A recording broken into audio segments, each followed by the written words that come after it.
Pero yung tanong lang natin kung yung about dun sa PNP Chief, kasi sinasabi ng mga nabasa natin sa dyaryo na dapat daw kasi hindi na daw OIC ang kaagad na nilalagay, dapat daw acting agad because og OIC daw ay talagang ino-oversee lang niya yung daily routine ng isang ahensya o isang departamento at hindi daw ito makakagawa ng desisyon na halimbawa kailangan for emergency like yung PNP natin na napaka maraming mga ginagawa, especially now dahil na uso na naman yung mga modus operandi, etc. like that. Tapos hindi sila pwedeng halimbawa mag-reshuffle ng gusto nilang gawin. Halimbawa, yung mga, ang tawag doon, yung mga tauhan na gusto nilang ilagay sa pwesto. Ako, semantics na lang yan eh. OIC, acting, pareho lang yan. Ang kailangan may political will para palitan kung sinong dapat palitan. So, ang tanong, well, with the President, sabi nga niya sa kanyang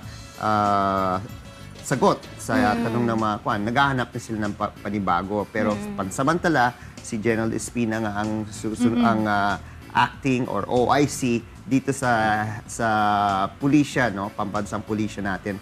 So para sa akin, it's just semantics. It doesn't really mean anything.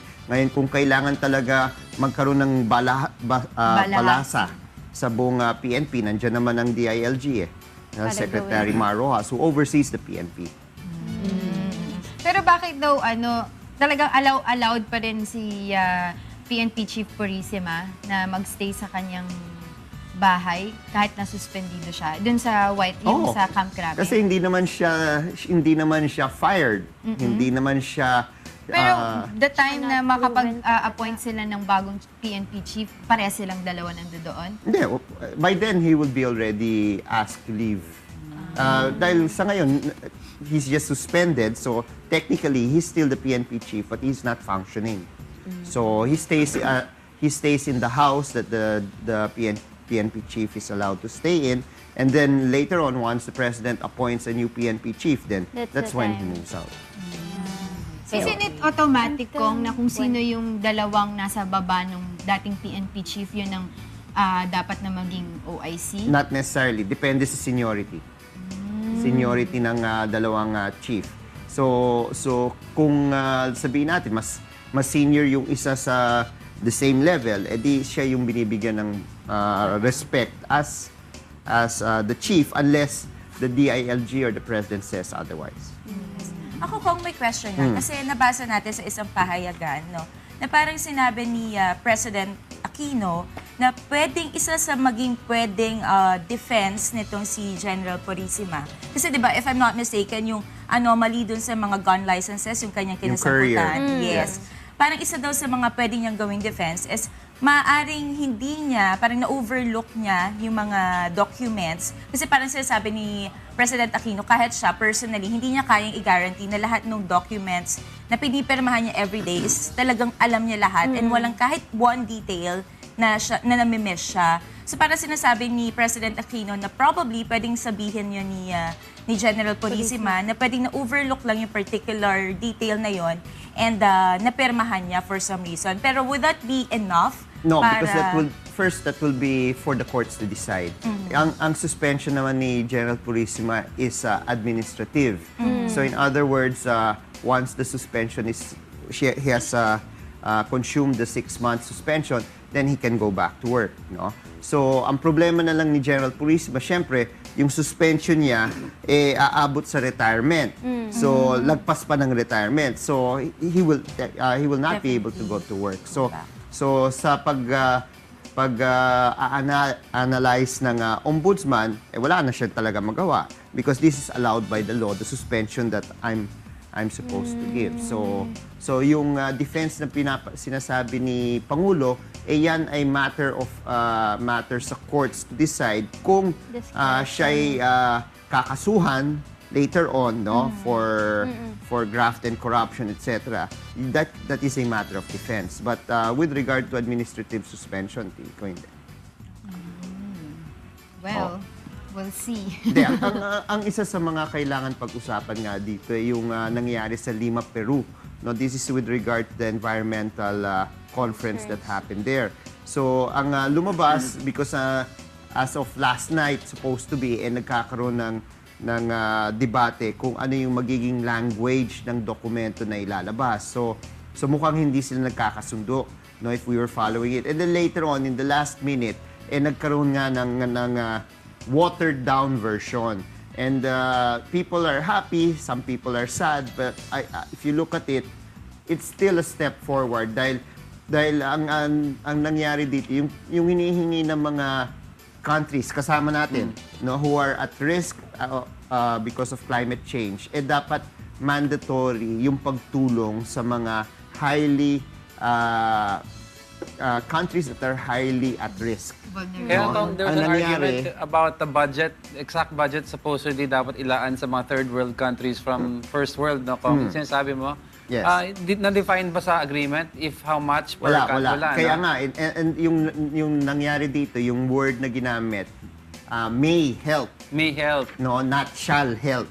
So dun sabi nga ng iba, sige, pwede na muna yan. At least such a sentence appears in a document, no? It may not be mandatory, no, but at least it is stated there that first world countries who are identified that causes great climate change in the world, no, may help. Pero kasi yung alternative, walang such a statement.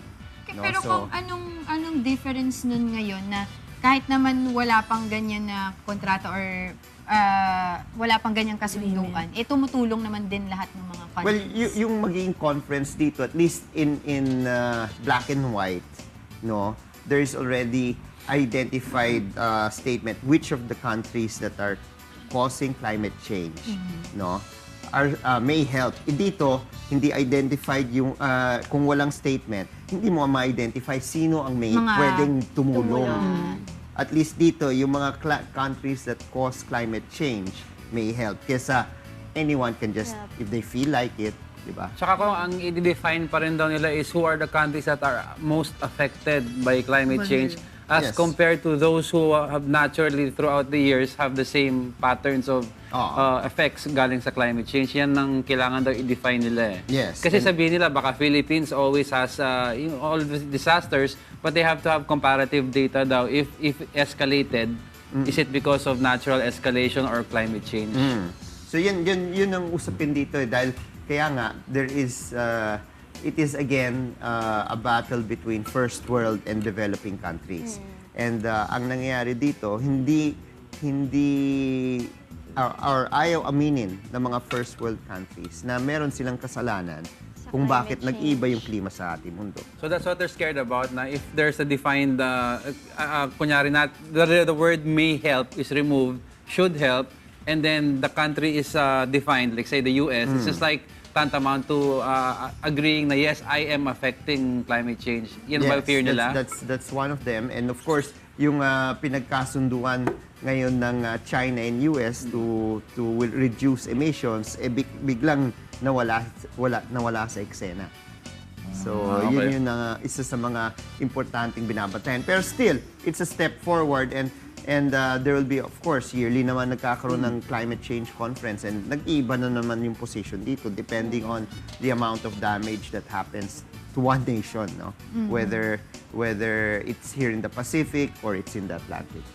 Tsaka mabuti doon kung at least marami na ang open ngayon na nagkakaroon nga talaga ng climate change. Kasi compared dati, di ba, parang ano sila dyan ayaw nila nung ganyang issue na hindi pa rin nila inaamin na may karoon climate change. But if you read the plans that they've had in the past, most of them are long-term effect plans eh. But most of the effects that are predicted to have happened by the scientists will be happening within the next 10 to 12 years. And the agreements made pa will be of effect in 50 years collectively.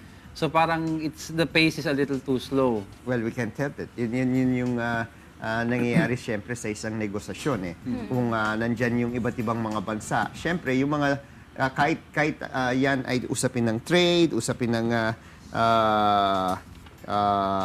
economy, free trade and lahat, siyempre, yung ginigit ng mga maliliit na bansa usually faces a roadblock, no? So kasama naman tayo doon kaya dapat parati yung mga maliliit na bansa ay nagkakaisa kapag gusto nilang igit ang isang posisyon.